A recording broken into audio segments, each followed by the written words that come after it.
I think the guy's intros are getting longer and longer. Anyway, it's the Rock and Comedy Show. We are back live yet again. Yay! Episode number 603. Coming to you live from the 44th floor, overlooking dumpster number 3, across the way from the Anthony Cools experience, everybody. Yay. I'm closer to dumpster 2. So, we also have Bobby Massey here today. Yay! And Robbie Comers is here. Yeah. And there's much rejoicing. That's right. The only reason there's 2 reasons why Anthony's here. One, Strip and Dip Chicken was here. Yes. Is there another reason? Yeah. What is it? Because you died on New Year's Eve, and we need to. So cool. You look really good, by the way, for a dead guy. Thanks, man. I told him when he well, give us something to talk about on the show. I was like, I've never interviewed a dead guy before. He goes, I've listened to your show. So I don't know who he's referring to, Bobby. I wasn't in the conversation. Lenny. Oh, yeah. No. He's only soulless. So, welcome to the show, Anthony. It's great to be back again. You had a pretty good year last year. Had a great year last year. A lot of fun. Lots of cool stuff happening. Except dying. Yeah. So now let's just get right into that. Okay, let's just jump right in. I died. Yeah. So, but how did that come out? It was on Fox News, so it had to be true. Well, that's the thing, right?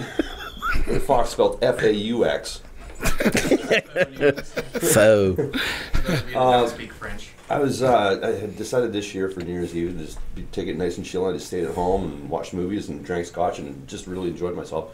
And about 3 o'clock in the morning, I get a phone call from Diane Davis, and she's like, "Are you okay? Are you okay?" I'm like, "Yeah." She says, "You're not dead." I'm like, "Not that I checked." I'm pretty sure I'm not dead. She says, "Somebody just posted on my wall that you died in a car wreck." I'm like, well, that's pretty interesting. I'm sitting in my pajamas in my backyard smoking a cigar, so I'm pretty sure that's not accurate. So I went to her wall, checked it out, and sure enough, somebody had photoshopped a Fox News 5 reporter reporting that I had died in a car accident. And I thought to myself, that's pretty cool. Yeah. Who takes their time out of their day, out of our short lives? Seriously, you know? And I thought, well, you know, you have to be somebody for somebody to fake your death. So, you know, I'm up there with, Betty White and Macaulay Culkin now, and now Anthony Cools. So that's pretty amazing. Yeah. Yeah, Macaulay Culkin and Betty White, that's pretty damn good company, if you want my opinion. Did you? we should have put them in the car with you. Right, yeah. That would have been even bigger. Yeah, but you got to be careful because some of those celebrity hoaxes come true. Yeah, it's rough, yeah. Nobody dies in a car wreck all the time. I thought Macaulay Culkin's was best because he was found home alone. Oh. Serious. When I read that, I'm like, okay, that's got to be a hoax. So he's found home alone. I mean, really. Did you figure out who did the picture? No idea. No idea. No idea. But Who do you think it is? I think it was probably one of my fans named William on my Facebook because he's really, really good at photoshopping. And He is really good. He's really good at it, and I think that if it was going to be anybody, that's who my guess would be. But nobody's owned up to it just yet. But it went semi-viral for about 10 seconds, which is pretty cool. Everybody was calling me up and worried about me. Of course, I reposted it. I love it though when I'm dead. I love it though when you answer the phone and they're like, "Oh, you're not dead? Yeah. I'm fucking talking to you." Yeah, right. Don't assume I'm dead before you get a dead ringtone or something. Hi, I can't come to the phone right now. I'm deceased. On a related note, they found a corpse in the bushes by my house this morning.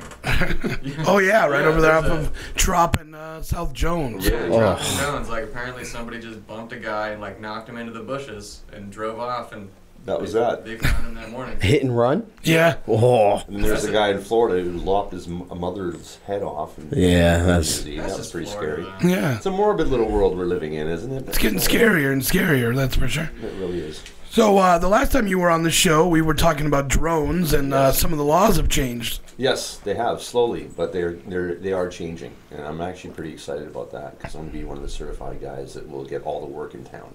Yay, yay me! So you're still doing it, but not as much? Oh, no, very much so. Still doing it. Just actually got contacted by a police department that will remain nameless right now, City of Calgary up in Canada. And they contacted me to build them an IR drone, which is pretty cool. So I'm going to be working with the city police department up there. I'm excited about that. Nice. Yeah. So they're not just mounties on horses. They actually have a police force up there? I keep on forgetting that we hide that fact from Americans. No, everybody's on horses up there. They put drones on horses. Drones are on horses. Yes. We have horse drones. Nice. Yes. We got a drone, eh? No, it's a big drone with a horse on it. Hey, you hoser. But originally,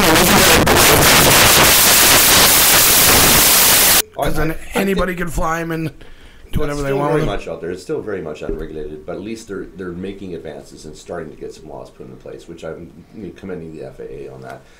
They went a little bit too extreme at one point in time where they said that you can't fly anything, period, at all. So, anybody who flew a paper airplane was breaking the FAA laws, but that was a little bit ridiculous. But they're coming around, which is, I'm really excited about that. I'm happy because they are dangerous if they're in the wrong hands, for sure.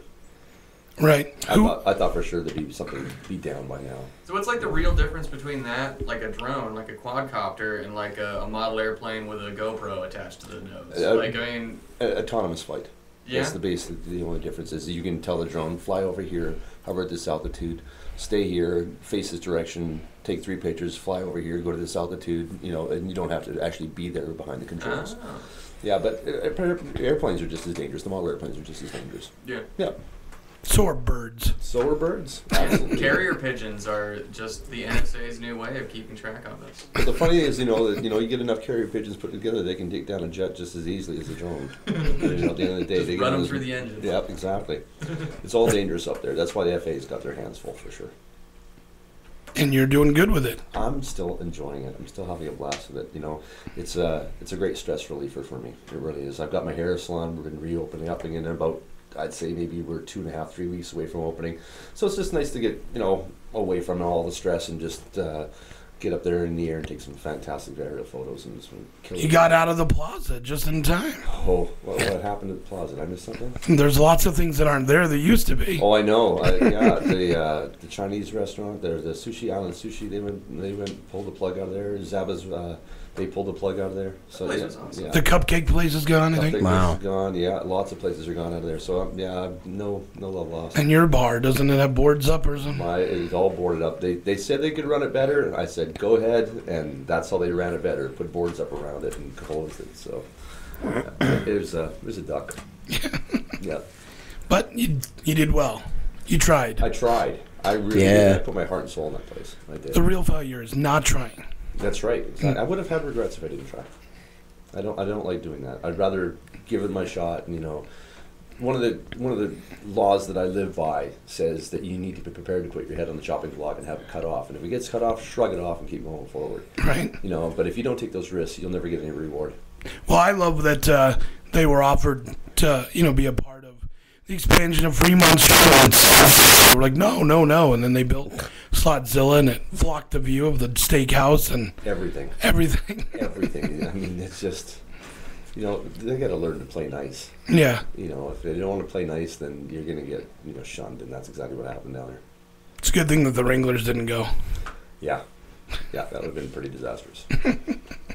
So, lots of cool stuff. And your show is still rocking. Yeah, it's been consistent, which has been great. A lot of entertainers are freaking out. That last year was not a great year for entertainment, but I've got, a small 200-seat theater, and, we keep it 3/4 to full up every night, and I'm a happy guy, just floating along under the radar, just doing my thing, and I'm grateful for that.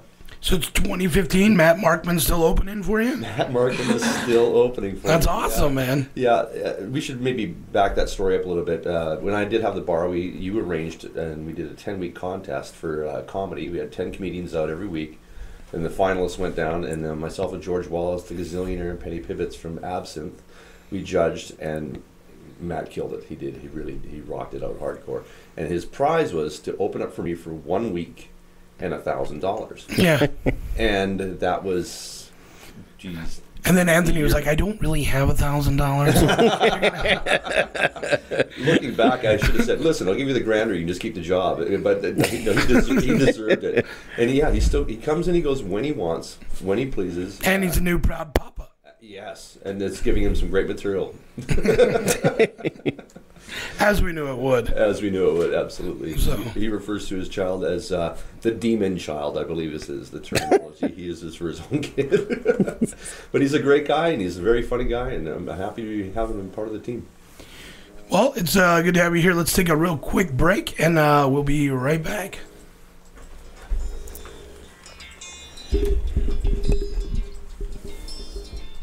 Oh, yeah, I thought that was yours or it's Jay's. Hello? And my old Hello? roommate got the second place in that